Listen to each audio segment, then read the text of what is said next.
हरे कृष्णा, राधे राधे भक्तों, आप सभी का स्वागत है आपके अपने चैनल पर संदीप भक्ति ज्ञान गंगा में। आज के इस वीडियो में हम जानेंगे कि निर्जला एकादशी का व्रत कैसे किया जाता है। यदि आप बिना जल पिए नहीं रह सकते हैं, यानी कि आपसे निर्जल नहीं रहा जाता है, तब आप व्रत कैसे कर सकते हैं, पूजा की कैसे की जाती है उसकी विधि बताएंगे, और निर्जला एकादशी के दिन क्या दान किया जाता है, निर्जला एकादशी के संपूर्ण नियम क्या होते हैं, ये सारी जानकारी आपको इस वीडियो में मिलेगी। तो वीडियो को अंत तक जरूर देखिएगा। देखिए भक्तों, ज्येष्ठ मास के शुक्ल पक्ष की एकादशी को निर्जल एकादशी कहते हैं। इसे भीमसेनी एकादशी भी कहा जाता है, क्योंकि ऐसा माना जाता है कि भीमसेन ने भी इस एकादशी का व्रत किया था। तो देखिए, इस तरह से हम चौकी लगाएंगे, चौकी के ऊपर पीला वस्त्र बिछाएंगे, क्योंकि पीला रंग भगवान विष्णु जी को अत्यधिक प्रिय होता है।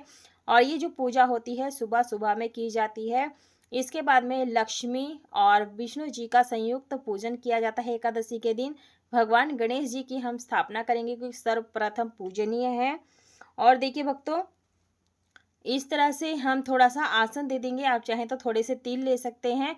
और आज के दिन जो है कलश भर के जो है कलश का दान किया जाता है, मिट्टी के कलश का। तो इसमें हम थोड़ा सा गंगा जल और पीने वाला ताज़ा जल भर लेंगे, कंठ तक भरना है। और देखिए, आप घड़ा बड़ा या छोटा आप ले सकते हैं, जैसे भी आपकी सामर्थ्य हो। और थोड़ा सा नेक चार के लिए हम थोड़ी सी यहाँ पर चीनी डाल देंगे, क्योंकि फीका जल हमें नहीं दान करना है। तो इसमें थोड़ा सा जो है चीनी ज़रूर से डाल दें, और साथ में तुलसी दल अवश्य रूप से डालें, तो बहुत ही शुभ रहता है।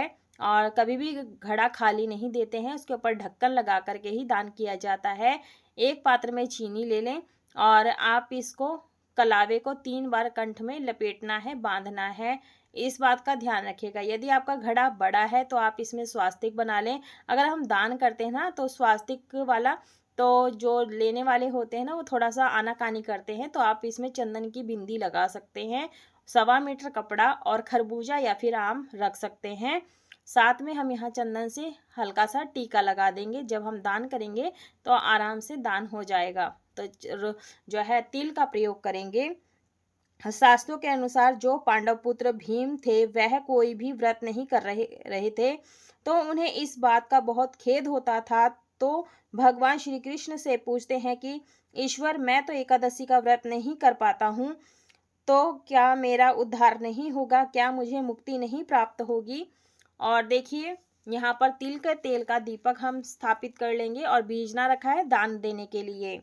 तब भगवान श्री कृष्ण जी ने उनसे कहा कि आप ज्येष्ठ मास के शुक्ल पक्ष की जो एकादशी होती है, उसका यदि आप निर्जल व्रत करेंगे, तो आपको पूरे वर्ष भर की एकादशी का पुण्य फल प्राप्त होगा। तो देखिए, तिल पुष्प और थोड़ा सा जल लेकर के संकल्प लेंगे व्रत का, भगवान से प्रार्थना करेंगे कि मैं आज एकादशी का व्रत कर रही हूँ या कर रहा हूँ, और मेरी व्रत जो है निर्विघ्न संपन्न हो जाए। ऐसी संकल्प करके आपने तिल पुष्प भगवान के चरणों में छोड़ देना है। प्रार्थना करने की चौकी पर विराजमान हो जाएं, अपने पूजा करने का सौभाग्य प्रदान करें। और इसके बाद जल, गंगा जल मिले जल से हम यहाँ पर शुद्धिकरण करेंगे। तो पांडव पुत्र भीम ने निर्जल रह करके निर्जला एकादशी का व्रत किया, तो उन्हें पूरे वर्ष भर की एकादशी का पुण्य फल प्राप्त हो जाता है। तो ऐसा वह हर वर्ष करते थे। तो ऐसा माना जाता है कि यदि आप भी पूरे वर्ष भर की एकादशी का व्रत नहीं कर पाते हैं, तो आप सिर्फ इस एकादशी का व्रत कर लेते हैं, तो निर्जल रह कर के करते हैं, तो आपको पूरे वर्ष भर की एकादशी का पुण्य लाभ प्राप्त हो जाएगा। तो यह बहुत बड़ी एकादशी मानी जाती है। और देखिए, स्नान कराने के बाद में जनेऊ वस्त्र रूपी कलावा समर्पित कर देंगे। चंदन रोली से हम यहाँ पर टीका करेंगे, और गणेश जी को, माता महालक्ष्मी जी को रोली का टीका लगाएंगे।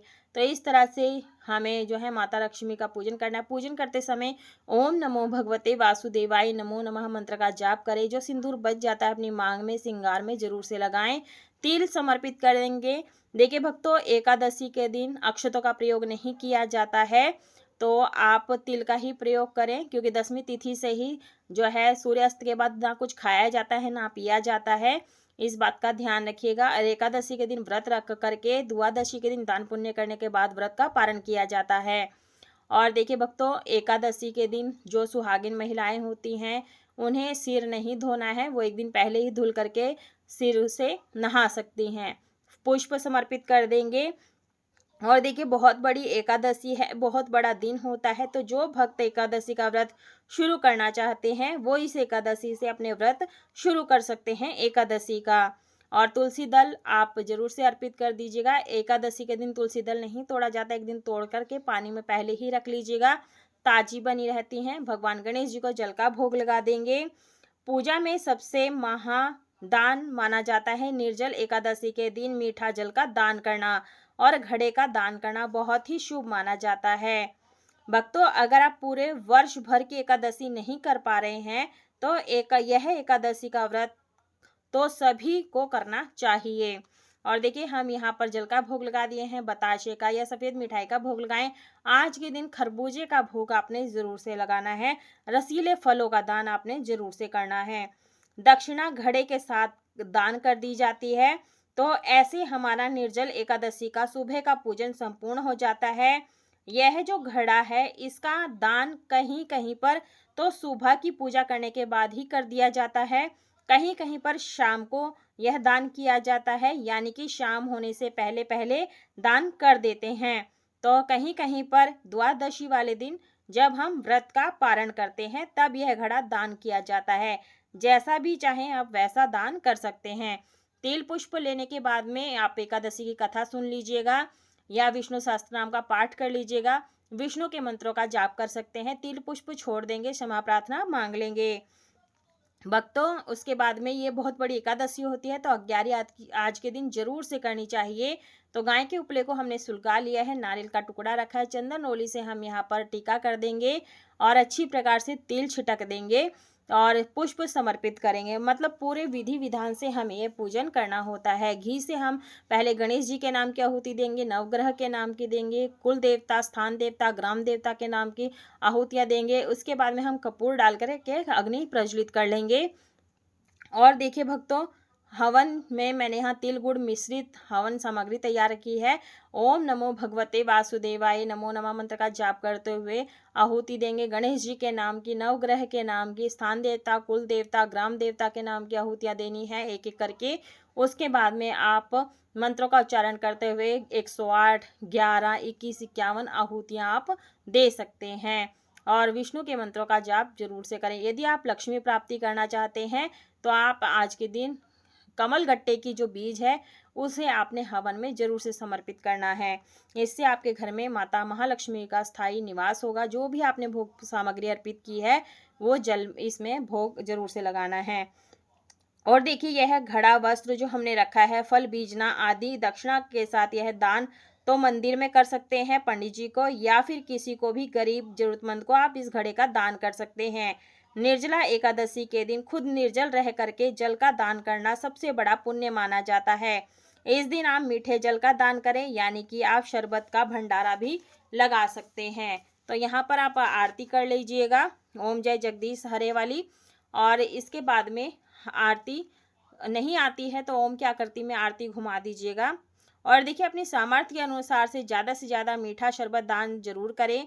गर्मी से राहत देने वाली वस्तुओं जैसे जूता, चप्पल, छाता, फलों का दान, सूती वस्त्रों का दान, गमछा आदि दान कर सकते हैं। तो व्रत हमें कैसे करना है, तो निर्जला एकादशी व्रत निर्जल रहा जाता है। यदि हम पूरे दिन निर्जल रहते हैं, यानी कि सुबह से सूर्योदय से लेकर के अगले दिन सूर्योदय तक निर्जल रहते हैं, तो हमें पूरे वर्ष भर की 24 या 26 एकादशियों का पुण्य लाभ प्राप्त होता है। यदि आप शाम तक निर्जल रहते हैं तो हमें 12 एकादशी का पुण्य प्राप्त होता है।